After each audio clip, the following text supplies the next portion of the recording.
You're tuned to the nowhere signal. What you're about to hear was never meant to be found. I didn't think I'd feel anything walking up the front steps. I told myself it was just wood.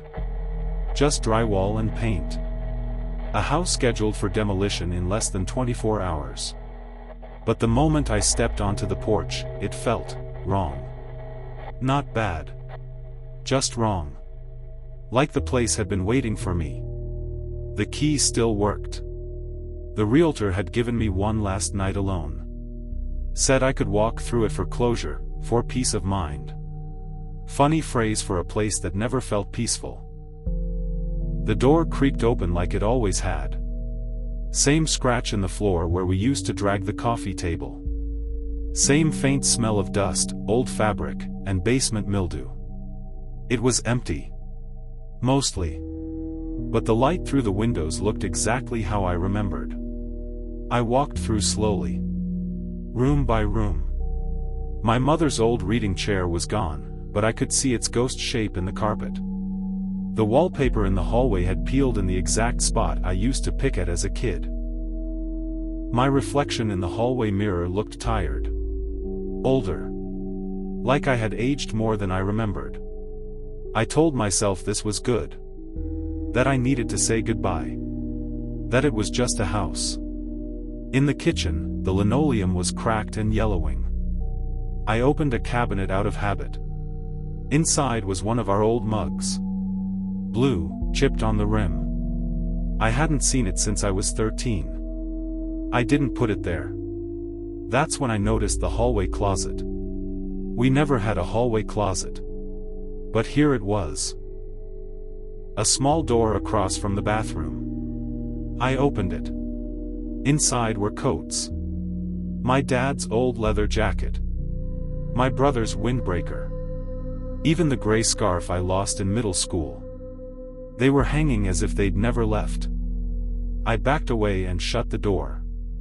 The hallway seemed longer now. And I could have sworn the sound of the front door locking came from behind me, even though I hadn't touched it. I stepped into the kitchen again. Or I thought I did. But something had changed. The counters were different. Not bare and cracked like before, but smooth, spotless, like they'd just been cleaned. The smell of bleach and toast lingered in the air. There were 2 plates on the table. One with buttered toast. The other with a single half-eaten egg. And the sound of a radio. Low. Static-filled. Except, the radio wasn't there. I walked back into the living room. Everything had changed. The coffee table was back. So was the reading chair. And the dusty old bookshelf. The rug, green and frayed on the edges, looked exactly like it had when I was 11. There were framed photos on the wall again. Except they were wrong. The faces were right. But the moments weren't. Smiles on faces I didn't remember smiling. Vacations that never happened. A birthday party with balloons we never could afford. I reached out to one photo. It was me and my brother, Michael and Peter. We were standing on the back deck. Except, we didn't have a deck until years later. And in the photo, Peter looked older than he ever was when we lived here. It was like the house was rewriting the memories for me. I went upstairs. The hallway narrowed as I walked, like it was drawing me towards something. I passed the bathroom. The door was open, the light on. Inside, it looked exactly like it had when I was 8. The plastic fish shower curtain. The cracked blue tiles. Even my old toothbrush, faded yellow, sat in a cup by the sink. I reached out and touched it. It was wet. Then I tried the door to Peter's room. It was locked. It had never been locked before. I jiggled the handle. Knocked. Nothing. But just as I turned to walk away, I heard a faint knock, from the inside. I stood at Peter's door for a while. Listening. The knock hadn't come again. Maybe I imagined it. Maybe I wanted to hear something. Or maybe the house was testing what I would believe. I turned back toward the hallway. But now it was longer. Noticeably. There were 4 more doors than before. All of them closed. None of them part of the original floor plan. I opened the nearest one. It led to a small bathroom, one I didn't recognize. But it was stocked with our old towels. My father's razor. The brand of soap we always bought. I checked the drawers. Each time I opened one, I heard something. Not loud. Just a whisper of sound. Like the drawer itself was remembering. One held the sound of an argument. My parents, yelling about something small and forgotten. Another, the sound of Peter laughing. Another, silence, except for a slow, steady heartbeat. I shut them all. Back in the hallway, I noticed something else. A picture frame, leaning against the wall. I picked it up. It was a photo of me. Not from childhood. Not even from my 20s. It was me now. Standing exactly where I was. Same jacket. Same tired look. But in the photo, I was smiling. And behind me, in the image, the door to Peter's room was wide open. I turned around. Still locked. I went downstairs, needing space, needing air. But when I reached the living room, the basement door was open. It was always jammed before. Sealed tight since the day we moved out. Now it hung slightly ajar, like someone had slipped through recently. I shouldn't have gone down. But I did. The basement was darker than I remembered. Smaller, too. The air smelled like dirt and metal and something old, like forgotten water. On the far wall, there were drawings. Pinned to the cinder block. They were mine. I recognized the shaky handwriting, the colors. Except, I didn't remember drawing these. A figure with a house for a head. A mirror that showed nothing. Me, standing alone at the top of the stairs, while something climbed toward me from behind.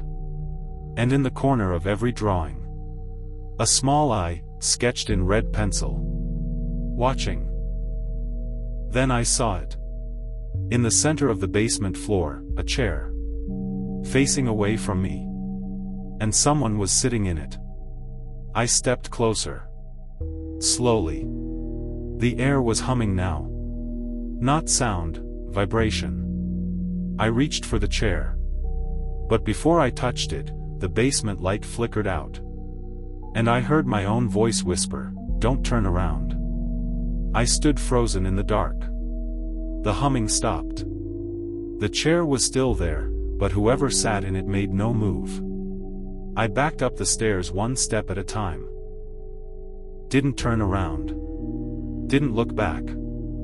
When I reached the top, I slammed the basement door shut. The kitchen lights were on now. All of them. And the table had changed again. 3 bowls sat perfectly placed. Cereal and milk, steaming slightly, though neither should steam. Spoons beside each one. The exact brand we used when I was 10. A folded newspaper sat in the center of the table. Date, April 18, 1997. The day Peter disappeared for 6 hours. Said he had gone into the secret hallway.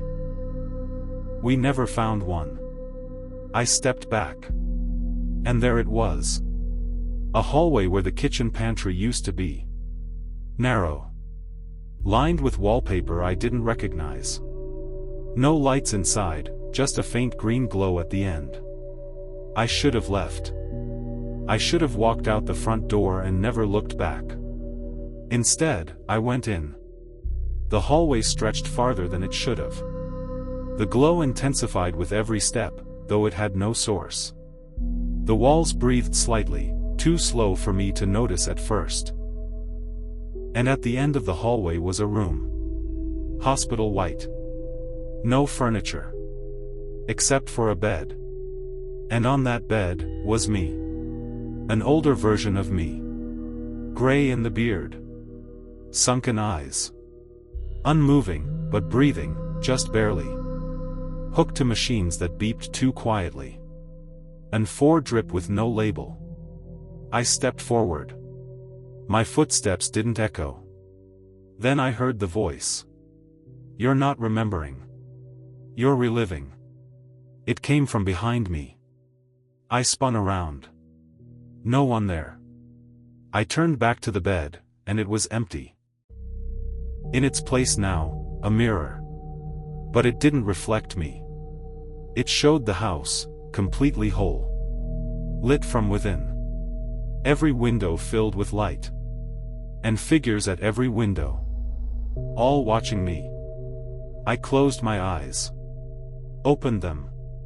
I was standing back in the living room. But the house had shifted again. The walls were too wide now. The ceiling too low. The hallway stretched in 2 directions at once. And somewhere behind me, I heard Peter's voice say, "You finally made it." The house didn't breathe anymore. It pulsed. Every second or 2, the walls would ripple, barely perceptible, like the rhythm of a sleeping creature. And the sound wasn't sound. It was more like a reminder, a low, resonant tone, like something inside my head had tuned to the same frequency as the house. I walked forward. Or maybe I didn't. The hallway moved under me. Doors opened on their own. Inside one, my 3rd grade classroom. Inside another. The back seat of my dad's car, headlights blurring the rain. And inside another, Peter's room. I stepped in slowly. It was exactly as I remembered. Blue walls. Stacks of books. Action figures lined across the windowsill. The bunk beds were still here, even though he took them down when he turned 13. Everything was perfect. Except Peter wasn't here. Just the sound of something pacing in the ceiling above me. Back and forth. And back again. I turned to leave and caught my reflection in the mirror by the door. But the mirror didn't move. It watched. And then, it smiled. Just slightly. Down the hall now, the kitchen had transformed completely. The table was set for 5. Mom. Dad. Me. Peter. And someone else. Someone I didn't recognize. Or maybe couldn't. The 5th plate was empty, but steaming. A note sat beside it, scrawled in my handwriting, "We're rebuilding what you buried." I picked it up and flipped it over. The back said only, "You still live here." I dropped it and ran to the front door. It opened. But instead of the porch, a hallway. The same hallway I just walked through. The floorboards creaked identically beneath each step. Same painting on the wall. Same sound of the wind against the windows. Only, now the door I had just exited was gone. I opened a drawer in the side table near the entryway. Inside, a toy I hadn't seen since I was 5. A small astronaut figure with one leg missing. I blinked. When I looked again, the drawer held something else, a sheet of paper. A drawing. It showed me standing in a burning house. Smiling. The floor trembled. Somewhere deep beneath the house, I heard it. Not a growl. Not a voice. Something aware. Like the house had finally remembered everything I tried to forget. And now it wanted to finish rebuilding. I ran. But every hallway fed into the next. Each staircase led somewhere I'd already been. The house had folded in on itself. I yelled Peter's name. No response. Just the sound of static, like a broken speaker buried behind the walls. I found myself in the basement again. Only this time, it was empty. No drawings. No furniture. Just concrete and shadow. Except in the far corner, a doorway. Not a real one. It was drawn in chalk. Childlike, shaky lines. But it pulsed faintly. And I knew it was meant for me. I stepped forward. And crossed through. Inside was my childhood bedroom. Not the one rebuilt by memory, but the actual one. Scuffed walls. Toys on the floor. Crayon marks under the window. It was mine. And I wasn't alone. There were versions of me. Lined against the walls. Sitting on the bed. Standing by the window. Young. Older. Angry. Silent. Frightened. Dozens of me, just watching. None of them spoke. None of them blinked. One of them held a toy airplane. Another clutched Peter's missing hoodie. One by one, they stepped forward and touched my shoulder as they passed. Until only one version of me remained in the room. The one in the mirror. He smiled. And for the first time, I understood, the house wasn't rebuilding itself. It was rebuilding me. The room shook. Dust fell from the ceiling. And I heard it, outside, far above, a wrecking crew. Engines starting. Chains tightening. The demolition had begun. I turned back to the room. To the me still standing in the mirror. And whispered, "I'm ready." I woke on the living room floor. The air was warm. Morning sunlight filtered through cracked blinds. Outside, the growl of engines. The clatter of steel. I stood, knees weak, and walked to the front door. The house was still. Quiet. Empty. Outside, a man in an orange vest nodded at me. "All good in there?" he asked. I didn't answer. Just handed him the key. He walked off, calling to the others. I turned back one last time. And that's when I saw it. The window to my old bedroom was open. And in it stood someone. My height. My face. But not me.